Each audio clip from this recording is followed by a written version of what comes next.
जय श्रीमान नारायण गुरु जी। जी जी गुरु जी, सर्वप्रथम तो आपके माध्यम से मैं अपनी धर्मपत्नी जी का धन्यवाद करता हूँ, जिनकी वजह से आपसे जुड़ने का मौका मिला। और गुरु जी 4 साल हुआ आपसे जुड़े हुए, और ये मेरा तीसरा पोथी पाठ है ये, और हम चाहते हैं कि हर साल कम से कम एक पोथी पाठ अपने पूर्वजों के नाम से करवाएं। और गुरु जी कहना चाहते हैं कि एक तो गुरु मंत्र आपसे हमने लिया है जो भगवत प्राप्ति के लिए दिए हैं, और एक दूसरा जो आप गुरु मंत्र व्यासपीठ से जो कहते हैं कि हाँ अपने कमाई से 5% बचाओ पुण्य करने के लिए।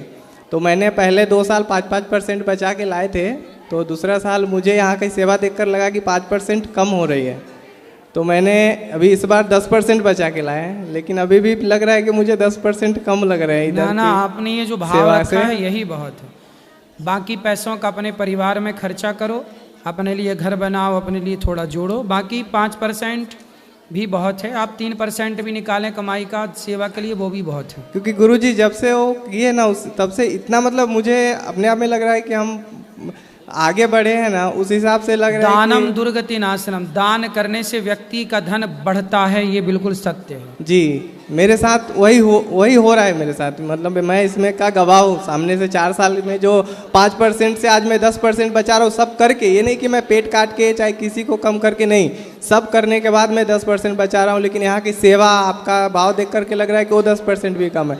आशीर्वाद दीजिए जो अगले साल आए तो मैं 15% करके आऊँ, ताकि थोड़ा और माताओं का सहायता कर सकूँ। जरूर जरूर जी। और गुरु जी मेरा एक कहना था कि शिव चर्चा क्या है, शिव जी का चर्चा का अर्थ क्या है? कुछ लोगों ने देखो मनमाने ढंग से भगवान शिव चर्चा के नाम से गलत ही प्रचार चल रहा है। जी गुरु जी। भगवान शंकर की कथा यदि है, भगवान शिव के बारे में विशेष बातें हैं, तब तो ठीक है, वरना मनमाने आचरण को अपनाने वाले लोग गलत बहुत ज़्यादा हो रहे हैं गुरु जी। इसके लिए हम बताना चाहते थे, क्योंकि वो लोग क्या बोलते हैं कि वो लोग सिर्फ 3 ही बात बोलते हैं कि दया करो, राम जप करो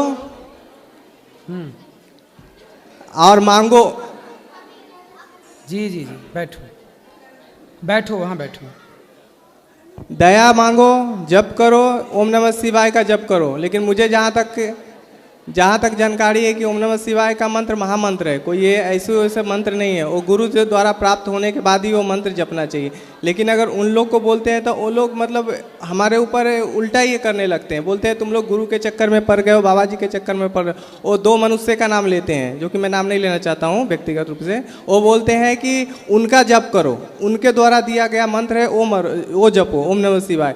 तो जो हम बोले जो ओम नमः शिवाय हम तो नहीं जप सकते, क्योंकि गुरु ने हमारे मंत्र बोले मनुष्य का मंत्र मत लो। हम बोले तो वो कौन सा मनुष्य है? भगवान है, वो भी तो मनुष्य ही है ना, जिनका आप प्रचार कर रहे हैं। तो वो मतलब हमसे उल्टा ये होने लगते हैं। ओम नमः शिवाय का जाप तो करना ही चाहिए, सबको करना चाहिए, इसमें कोई बुराई नहीं है। लेकिन जो भी मंत्र हैं सबसे पहले वह गुरु के द्वारा प्राप्त हो, तब वह मंत्र सफल होते हैं। यही बात सत्य है, अनादि है, यही परंपरा है। जैसे क्या होता है ना कि विवाह क्यों किया जाता है? बिना विवाह के भी तो बच्चे पैदा हो सकते हैं, पर विवाह के बाद ही आप पत्नी और पति मिलकर रहोगे, समाज उसे मान्यता देगा, उस रिश्ते को, शास्त्र उस रिश्ते को मान्यता देगा। उसी प्रकार जैसे विवाह एक प्राचीन परंपरा है, ऐसे गुरु मंत्र, जैसे विवाह के बाद स्त्री पुरुष का सदा के लिए पति पत्नी का रिश्ता जुड़ जाता है, उसी तरह गुरु मंत्र लेने के बाद ही भक्त और भगवान का रिश्ता मान्य होता है। ये एक परंपरा है, इसे फॉलो करना चाहिए। कुछ लोग आज के अभिमान में पढ़ करके वो खुद गुरु हैं, तो ठीक है, पर गुरु बिन भव निधि तरह न कोई, तुलसीदास जी ऐसा कह रहे हैं, गुरु के बिना गति नहीं है। और सबसे बड़ी तो वो लोग बोलते हैं कि कुछ भी नॉनवेज खाओ, कुछ फर्क नहीं पड़ने वाला है। वो बोले भगवान महादेव बोले कुछ भी तुम खा के हमारा मतलब महादेव बोलते महादेव तो गांजा पीते हैं, हम लोग नॉनवेज खा लिए तो कौन सा गुनाह करते हैं? ना महादेव कभी गांजा नहीं पीते, लोगों ने ऐसा बना दिया है बदनाम करने के लिए। भगवान शिव राम नाम का रस पीते हैं, हलाहल विष पीते हैं। चिलम लेकर शंकर जी को जो बनाया है तस्वीर, ये सब यही तो है। सनातनी लोगों को ही कन्फ्यूज कर दिया। आप लोग ऐसा मानने लग गए कि शंकर जी गांजा पीते। शंकर जी गांजा पी सकते हैं? सोचने की बात है।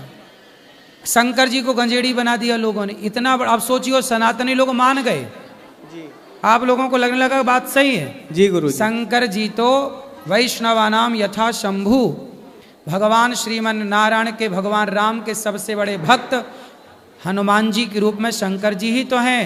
तो शंकर जी तो सदा हजारों वर्ष तक भगवान का ध्यान करने बैठ जाते हैं। ऐसे शंकर जी गांजा पीते हैं, ऐसा कहना भी पाप है। मूर्खों को समझाओ, अब क्या करें, यही तो अज्ञानता है, यही तो गलत प्रचार चल रहा है। जी गुरु जी। धन्यवाद गुरु जी। गलत सही है। शंकर जी के गांजा के नाम पे कुछ भजन भी चल गए तो वो लोग मान गए, सही ऐसा है। शंकर जी कभी भी गांजा नहीं पीते, शंकर जी राम नाम का नशा करते हैं बस। गुरु जी राधे राधे जी। गुरु जी, जैसे परिवार में किसी का मृत्यु हो जाता है तो बोलते हैं 1 साल तक मंदिर नहीं जाना चाहिए, तो ये क्या सही है? आज ही हमने कथा में बताया ना, ये हाँ। सब गलत मान्यताएं हैं। 1 साल तक लोग ये नहीं कहते कि मर गए तो 1 साल तक पाप ना करो, झूठ ना बोलो, छल ना करो। गंदे काम करने के लिए कोई साल भर के लिए मना नहीं कर रहा है कि झूठ ना बोलो।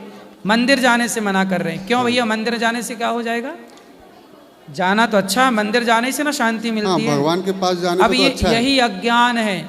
ये पता नहीं हमारे सनातनियों के पास इतना अज्ञान क्यों आ गया, कहाँ से आया। हम कभी इतने अज्ञानी नहीं थे सनातनी लोग।